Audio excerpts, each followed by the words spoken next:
ये देखिए सोए हुए बुद्ध की ये आदमकद मूर्ति है और कुशीनगर में हूँ मैं। और पूरी दुनिया भारत को बुद्ध के नाम से जानती है। पूरी दुनिया में जब आप जाएंगे तो आपको कहना पड़ेगा कि मैं बुद्ध की धरती से आया हूँ। तो भारत की जो पहचान है वो बुद्ध में भारत की पहचान है। इसी मुद्रा में मिली जी। और ये जो पूरा स्क्रिप्चर ऐसे ही था जी।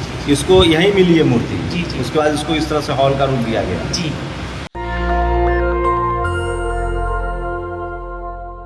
मैं बहुजनों के लिए कहता हूँ 4 धाम हैं। बुद्ध जहाँ उनका जन्म हुआ, आपको बता दूँ उनकी माँ थी रुम्मन, उनकी मौसी का नाम था उनकी माँ थी रुम्मन और उनकी माँ थी और एक मौसी थी। राजेंद्र प्रसाद सिंह ने बाकायदा वर्णन किया है। रुप्पन और उनकी माँ रुम्मन थी जो जिनको बाद मौसी थी जिनकी माँ, फिर उनकी माँ जिनको महामाया कहा जाता है, उनकी नाम भी कुछ और थी, मैं अभी भूल रहा हूँ। तो बाद में उनका परिनिर्वाण हुआ, फिर उनकी मौसी ने उनको पाला। तो जहाँ बुद्ध का जन्म हुआ वो पहला तीर्थ स्थल है बहुजनों के लिए लुम्बिनी। जहाँ बुद्ध को ज्ञान मिला वो दूसरा तीर्थ स्थल है बोधगया। जहाँ बुद्ध ने पहली दीक्षा दी सारनाथ। और अंतिम तीर्थ स्थल है जहाँ बुद्ध ने परिनिर्वाण प्राप्त किया। मैं इस समय कुशीनगर में हूँ और मेरे लिए अभी कई बचे हुए हैं, लेकिन आज मैं कुशीनगर आया हूँ जहाँ उनका परिनिर्वाण हुआ था। और वो बौद्ध स्तूप भी दिखाता हूँ। बौद्धों की परंपरा थी कि जब वो उनका महापरिनिर्वाण होता था तो कैसे उनको वो, जैसे मुगलिया दौर में आपने देखा कि वो लोग अपने पूर्वजों के परिनिर्वाण पर तमाम बड़े बड़ी इमारतें खड़ी करते थे। दरअसल बौद्धिस्टों में भी यही परंपरा थी। आपको दिखाता हूँ। सम्राट अशोक के स्तूपों से पहले, सम्राट अशोक ने जो 84,000 स्तूप लगाया उससे भी बहुत पहले बुद्ध का महापरिनिर्वाण होता है, सोचिए। और उससे पहले इस तरह की सभ्यताएँ विकसित थी। और ये बौद्ध स्तूप है। कहा जाता है कि यहाँ बुद्ध का परिनिर्वाण हुआ, जलाया गया। लेकिन दरअसल बौद्धों में परंपरा थी, जैसे मुगलों में भी परंपरा थी कि वो बड़े बड़े दीवार खड़ी करते थे। आप ताजमहल देखिए, वहाँ भी वो मकबरा ही है। और बौद्धिस्टों में भी ये देखिए, ये वो बौद्ध स्तूप है। तो ये यहीं बुद्ध का परिनिर्वाण हुआ 2500 साल पहले। मैं फिर बता रहा हूँ, 28वें 29वें बुद्ध थे बुद्ध। मोहनजोदारो हो, हड़प्पा हो, सिंधु घाटी की सभ्यता हो, वो सब बुद्धमय सभ्यताएं थीं। और ये तमाम ऐतिहासिक चोरी हुई है। और सोचिए, नाले का विकास हो चुका था, तालाब, नल, सब कुछ था। तो भारत जो था वो विकसित भारत था। तक्षशिला, नालंदा, विक्रमशिला जैसी यूनिवर्सिटियाँ थी। भारत विश्वगुरु था। विश्वगुरु मतलब बुद्ध को ही विश्वगुरु कहा जाता है। ज्ञान विज्ञान का केंद्र था। और लोग अपने मरे हुए पूर्वजों के लिए भी बड़े बड़े स्तूप खड़ा करते थे। और ये तथागत बुद्ध, भगवान बुद्ध का स्तूप है। ये देखिए, ये सारा जो बनावट आप देख सकते हैं। तो ये समझिए कि ये भगवान बुद्ध का जब परिनिर्वाण होता है तो उस पर ये बुद्ध स्तूप बनाया जाता है। और ये सब दफन था। वो तो शुक्रिया कहिए अंग्रेज़ों का, जिन्होंने लॉर्ड कनिंघम हैं, उनकी दिलचस्पी थी और उन्होंने इस सबको फिर से जिंदा किया, खोजा।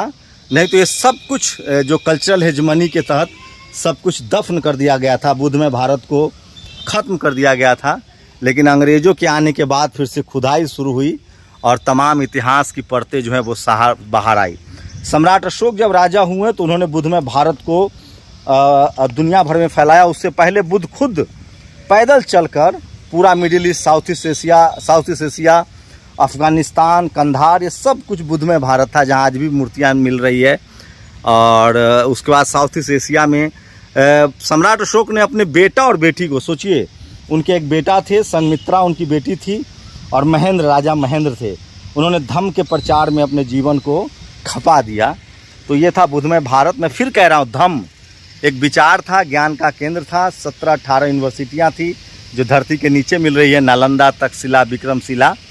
तो एक गौरवमय इतिहास है भारत का, सम्राट अशोक के भारत का, चंद्रगुप्त मौर्य के भारत का, घनानंद के भारत का, बुद्ध के भारत का, जहाँ तमाम मेगास्थनीज से लेकर तमाम लोगों ने सब, आप राजेंद्र प्रसाद सिंह को पढ़िए, वो विस्तार से बताते हैं। तो ये तस्वीरें आपको दिखा रहा हूँ। दूसरे भाग में आया हूँ जहाँ बुद्ध की सोई हुई एक आदमकद मूर्ति है। और ये सब देखिए, ये सब जो प्राचीन भारत जिसको हम कहते हैं, जिसको आप सनातन कहते हैं, पुराना भारत जो है, उसके ये सारे अवशेष हैं। तो ये तस्वीरें दिखा रहा हूँ। और मेरे साथ खास मेहमान भी हैं जो हम यहाँ तक लेकर आए हैं। आप लोग आते रहते हैं? हाँ हाँ बराबर। हाँ महीने में 2-3 बार तो हो जाता है। हाँ हाँ हाँ। 25 किलोमीटर है। ये सब कब खोज हुई सब? ये अब जाकर अंग्रेजों के समय ना? हाँ बिल्कुल बिल्कुल। हाँ, तो ये देखिए, और सम्राट अशोक का ने जो 84,000 स्तूप बनवाए थे वो भी नहीं मिल रहे हैं अब तो एक कल्चरल हेजमनी है। और प्राचीन भारत जिसको कहते हैं, सनातन भारत जिसको कहते हैं, उससे मैं आपको रूबरू करा रहा हूँ। मैं कुशीनगर में हूँ। यही वो धरती है जहाँ बुद्ध का परिनिर्वाण हुआ। 2500 साल पहले एक ऐसा सोशल साइंटिस्ट, समाज वैज्ञानिक, फिलोसफर, जिनको गया में ज्ञान हुआ कि धरती पर कोई भगवान नहीं है, आपका जो कर्म है, आप जैसा काम करेंगे उस दिशा में आपको सफलता मिलेगी। बुद्ध ने कहा है first priority is health, second priority is relationship and third priority is health. अष्टांगिक मार्ग दिए, दुनिया को सत्य अहिंसा का पाठ पढ़ाया, वही बुद्ध थे। और उन्होंने सबसे पहले कहा कि धरती पर कोई भगवान नहीं है, आप किसी के भरोसे मत बैठिए, आप अपने सारे कामों के लिए खुद ही जिम्मेदार हैं।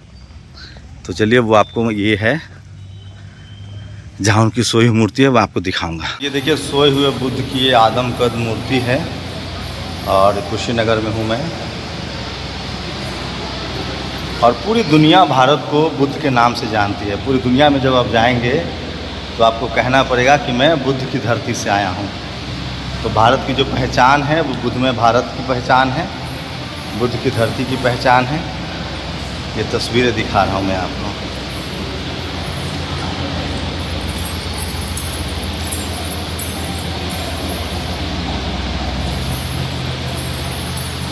तो ये सबसे बड़ी मूर्ति, और पूरी दुनिया में सबसे ज़्यादा मूर्तियाँ बुद्ध की बनी हैं, उसके बाद बाबा साहब की बनी। तो मैं यहाँ आ गया हूँ और यहाँ 3 तस्वीरें हैं। बंते जी कुछ बता रहे हैं। बंते जी, कब ये तथागत बुद्ध की इस मूर्ति की खुदाई हुई? लगभग 1871 में। अच्छा, अंग्रेजों के दौर में? नहीं, 1971 में शुरू हुआ था और 1910 में ये पूर्ण रूप से बन के तैयार हो गया। अच्छा अच्छा। और खुदाई के दौरान ये मूर्ति प्राप्त हुई। ये मूर्ति कब 1800 में प्राप्त हुई, 1900 में? 19 जैसे 1971 से शुरुआत हुआ था खुदाई इसका। यहाँ किन की तस्वीरें हैं? आनंद की भी तस्वीर है? जी जी, पैर के तरफ में है जो आनंद है, हाँ जो इनके परम शिष्य रहे। हाँ। बीच में अंतिम श्रावक सुभद्र, हाँ हाँ जो अंतिम शिष्य हुए थे, सुभद्र है। हाँ और यहाँ जो देख रहे हैं सिर के सामने, बिल्कुल चेहरे के सामने है, हाँ। ये कुशीनगर के राजकुमारी मल्लिका, ये मल्लिका अच्छा। देवी के। हाँ, इसी मुद्रा में मिली। जी और ये जो पूरा स्क्रिप्चर ऐसे ही था, जी जी इसको यही मिली है मूर्ति। जी, जी। उसके बाद इसको इस तरह से हॉल का रूप दिया गया। जी। तो ये- सोचिए कि यहाँ के जो बुद्धिस्ट थे, जो हमारे जो वंशज थे, वो कितने जानकार थे। चाहे आप मोहनजोदड़ो देखिए, हड़प्पा देखिए, सिंधु घाटी की सभ्यताएँ देखिए, कि कितने ज़्यादा वो जानकार थे और उनको स्क्रिप्चर उनके कितने मजबूत थे। सांस्कृतिक रूप से उनकी विरासत कितनी मजबूत थी कि बुद्ध के परिनिर्वाण को उन्होंने किस तरह से मूर्तियों में दर्शाया है। मतलब हो सकता है बुद्ध के पैर लंबे थे, कान लंबे थे, हो सकता है उनकी लंबाई इतनी रही होगी। जी, 32 महापुरुष लक्षण अन्य पुरुषों के हाँ। मुताबिक इनके जो है 32 महापुरुष लक्षण, जिसे 32 महापुरुष लक्षण कहा जाता है। उसमें इनके हाथ पैर के उंगली लंबे थे, इतने हाथ भी लंबे थे कि बिना झुके अपने घुटनों को सहला सकते। और इनके पैर का जो तलवा है समतल बराबर था। और हाथ और पैर में धम चक्र के निशान अभी भी दिखेंगे, आप खड़ा होकर देख सकते हैं, धम चक्र। और कान भी इनके लंबे थे। इसी प्रकार से शरीर के 32 महापुरुष लक्षण पाए जाते हैं और वह सभी लक्षण जो है इस मूर्ति में दर्शा दिया गया है। तो सोचिए, जब दुनिया में सभ्यताएं विकसित हो रही थी तो भारत की सभ्यताएं कितनी आगे थी। और ये आनंद की भी तस्वीरें हैं, देखिए। ये उनका पैर है जो बराबर था, उसमें धम्म चक्र भी है। ये तस्वीर तो भारत की पहचान बुद्ध से है, तथागत बुद्ध। उन्हें कहा जाता है कि 29वें बुद्ध थे बुद्ध में, भारत में ये 29वें बुद्ध थे। इससे पहले भी बहुत बुद्ध हुए। और ये मूर्ति मिली जो 1971 के आसपास खुदाई हुई है, तो धरती के नीचे इस देश की सनातन परंपरा, पुरानी परंपरा छुपी हुई है। बाकी लोग धरती के ऊपर बनाकर अपने आप को प्राचीन घोषित करते हैं। ये तमाम तस्वीरें मैं दिखा रहा था तथागत बुद्ध का वो अंतिम पड़ाव, यही वो जगह है जहां उन्होंने अंतिम परिनिर्वाण हुआ उनका। तो 4 तीर्थ स्थल है, दुनिया के लोग वहाँ आते हैं, दुनिया का मैं कह रहा हूँ, जहाँ बुद्ध का जन्म हुआ लुम्बिनी, जहाँ बुद्ध ने दीक्षा ली, ज्ञान की प्राप्ति हुई बोध गया, जहाँ उन्होंने दीक्षा दी सारनाथ, और जहाँ उनका परिनिर्वाण हुआ कुशीनगर। ये 4 वो तीर्थ स्थल हैं जिसको दुनिया ज्ञान का केंद्र मानती है। 2500 साल पहले धरती पर एक ऐसा शख्सियत आया जिसने सबसे पहले सत्य और अहिंसा की बात कही। आप लोग अपनी प्रतिक्रिया जरूर दीजिए। मैं फिर कह रहा हूँ, बुद्ध एक धम्म है, विचार है, वे ऑफ लाइफ है। और अगर आप बुद्ध के रास्ते पर चलेंगे तो काम, क्रोध, लोभ, मोह, पाप, अपना पराया सबसे ऊपर उठ जाते हैं और आप एक बेहतरीन नागरिक बनते हैं। बुद्ध ने कहा है कि मैं आपको कुछ दे नहीं सकता हूँ, मैं आपको मुक्ति का मार्ग बता सकता हूँ। उस मार्ग पर आप चलेंगे तो आप एक बेहतर इंसान बन पाएंगे। और यही उनका ज्ञान था और इसी जगह उनका परिनिर्वाण हुआ। आप लोग अपनी प्रतिक्रिया जरूर दीजिए। नेशनल दस्तक की आपसे गुजारिश है कि अगर इसको बचाना चाहते हैं तो नेशनल दस्तक को सब्सक्राइब करने के लिए रेड कलर के सब्सक्राइब बटन को दबाएं, फिर बेल आइकन की घंटी दबाएं। नेशनल दस्तक को बचाने के लिए बहुत जरूरी है कि हर खबर को शेयर करें, लाइक करें, कमेंट जरूर करें।